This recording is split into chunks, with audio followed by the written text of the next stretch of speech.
पिछले वीडियो में हम लोग रिलेशनल अलजेब्रा के डिफरेंस ऑपरेशन को समझ रहे थे, जो अधूरा रह गया।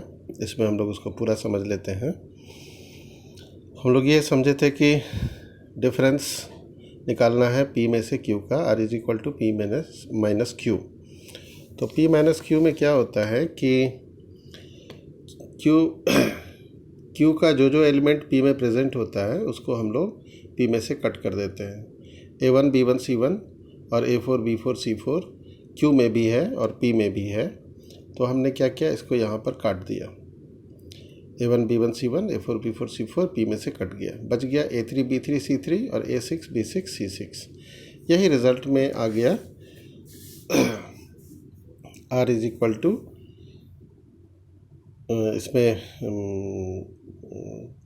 P माइनस Q, तो R में कॉलम्स है A B C, तो टपल्स बच गया A3 B3 C3 और A6 B6 C6। इसका अलजेब्रिक एक्सप्रेशन हम लोग लिखते हैं इस तरह से कि R is equal to T such that T belongs to P and T does not belong to Q। ये सारे टपल्स T हैं, तो ये T कहाँ है? P में है लेकिन Q में नहीं है। R belongs to P and T does not belong to Q। R की कार्डिनलिटी क्या होगी? तो R की कार्डिनलिटी होगी ग्रेटर दैन इक्वल टू 0 और less than equal to P। यानी कि अगर P का एक भी एलिमेंट Q में नहीं है तब क्या होगा, और P का सारा एलिमेंट Q में है तब क्या होगा।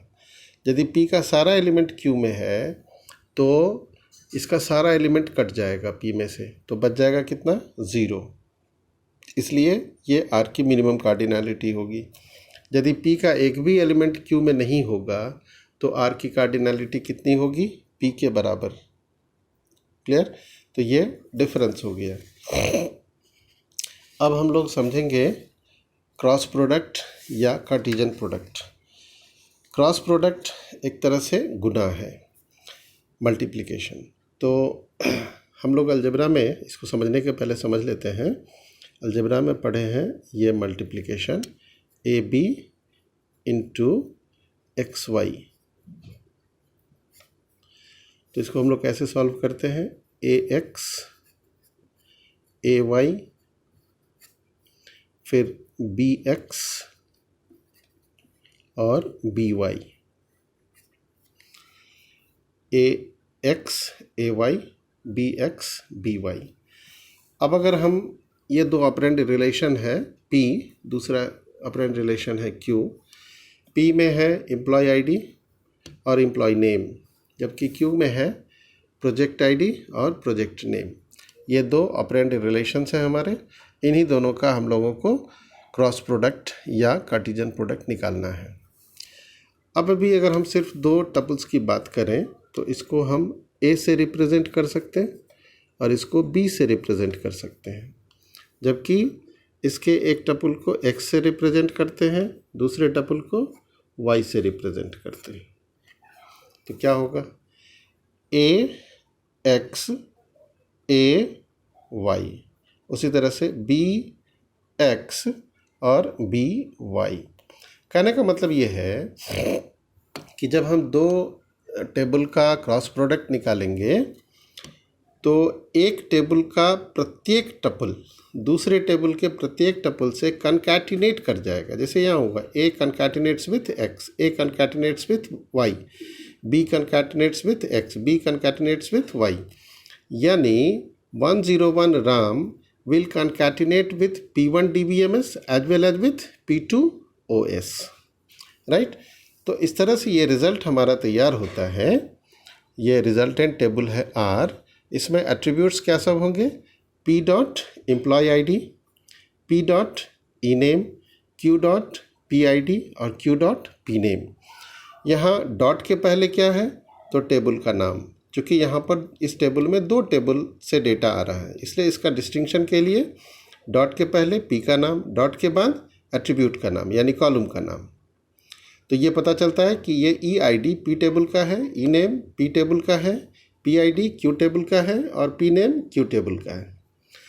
तो यहाँ पर हम क्या करते क्या है कि 101 राम P1 DBMS ये टपल, उसी तरह से फिर 101 Ram P2 operating system, Ram फिर इससे कनकैटिनेट किया, अब सोहन का होगा, सोहन इससे कनकैटिनेट करेगा, फिर इससे कनकैटिनेट करेगा, तो 102 सोहन P1 DBMS, फिर 102 Sohan P2 operating system. Clear? 103 John P1 DBMS, 103 John P2 OS, फिर 104 पूजा P1 DBMS, 104 पूजा P2 OS।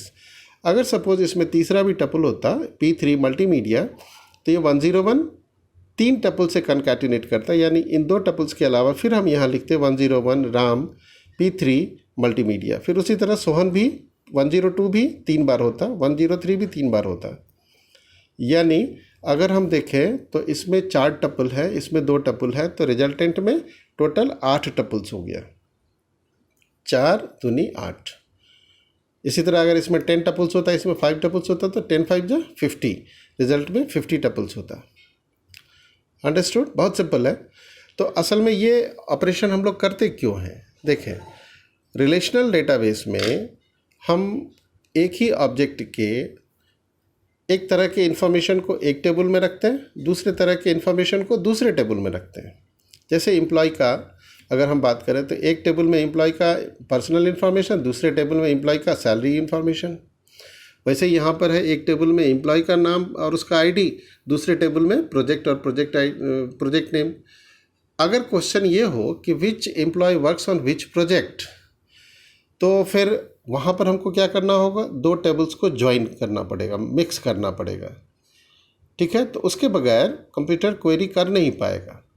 तो ये ज्वाइन ऑपरेशन में होता है। तो जब भी कभी हमको ये 2 या 2 से अधिक टेबल से डेटा निकालना होता है तो हम ज्वाइन ऑपरेशन करते हैं। और ज्वाइन ऑपरेशन के लिए ज़रूरी है कि पहले जो 2-3 अलग अलग ऑपरेंड रिलेशंस हैं, दे मस्ट कम टुगेदर, उनको एक साथ एक टेबल में आना होगा।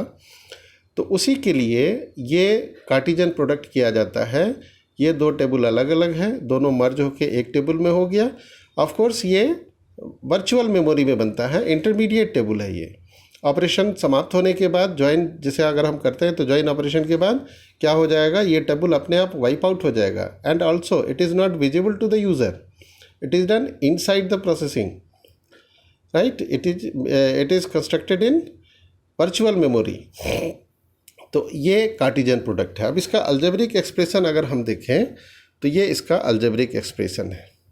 अगर इन सारे टपल्स को हम टी से डिनोट करें, जैसा कि और ऑपरेशंस में हम किए हैं, सारे टपल्स के सेट को हम टी से रिप्रेजेंट करते हैं, तो आर में सेट ऑफ टपल्स क्या हो गया, R T, such that T1 concatenation T2, ये कनकैटिनेशन का सिंबल है।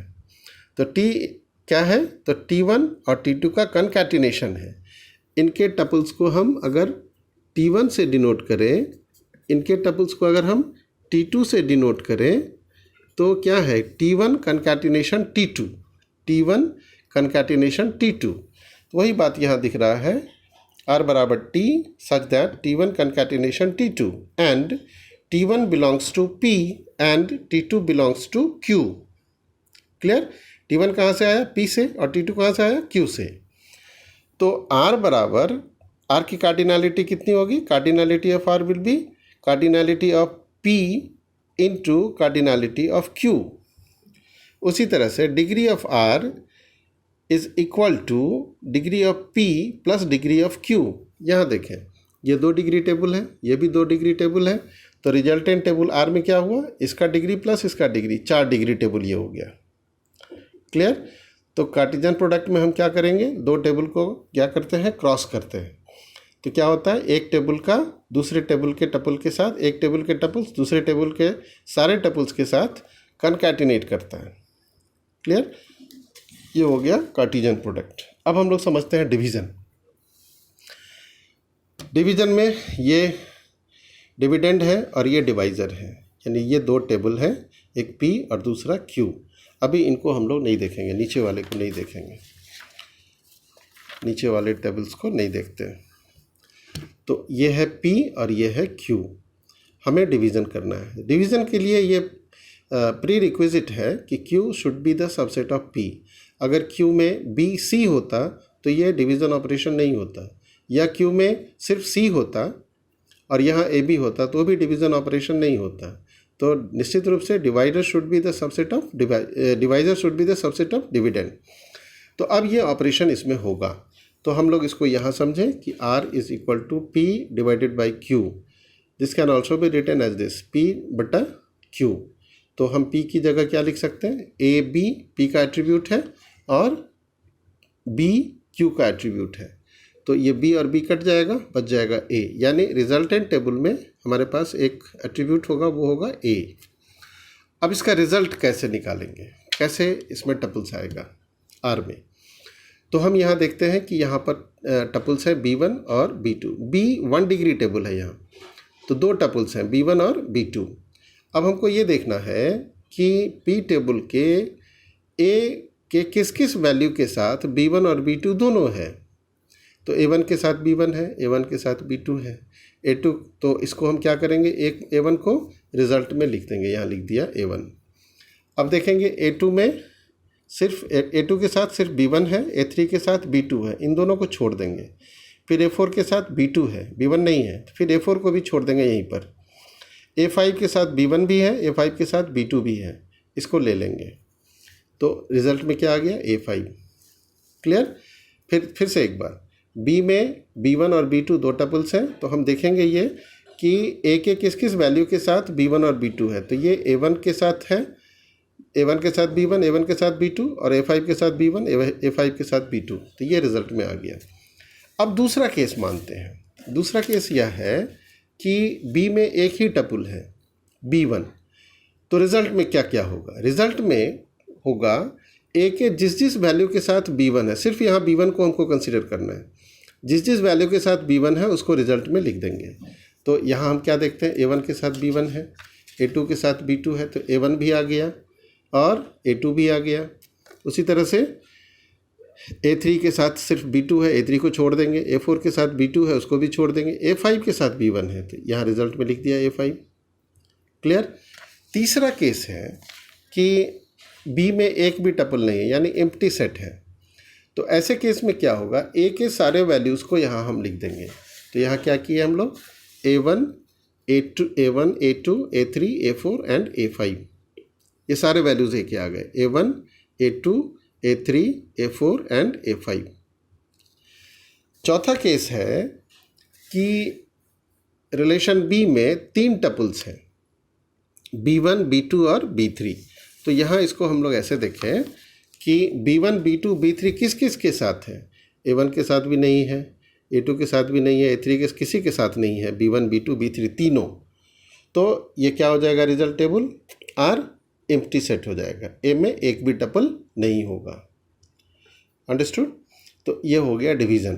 फिर से एक बार हम रिकॉल कर दें कि जब Q टेबल में एक कॉलम है B जो कि इसका सबसेट है, 2 टपल है, तो B1, B2 जिस जिस वैल्यू के साथ होगा वो रिजल्ट में आ जाएगा। उसी तरह B में एक टपल है B1, तो A के जिस वैल्यू के साथ B1 है वो यहाँ रिजल्ट में आ गया। B एम्प्टी सेट है, तो उस केस में A का सारा टपल रिजल्ट में आ गया। B में 3 टपल्स है B1, B2, B3, किसी के साथ ये नहीं, A के किसी वैल्यू के साथ नहीं है, तो यहाँ पर रिजल्ट में क्या हो गया, नल हो गया। क्लियर। तो ये हो गया डिवीज़न। अब अगले वीडियो में हम लोग समझेंगे प्रोजेक्शन और सिलेक्शन। तो आज के लिए इतना, थैंक यू।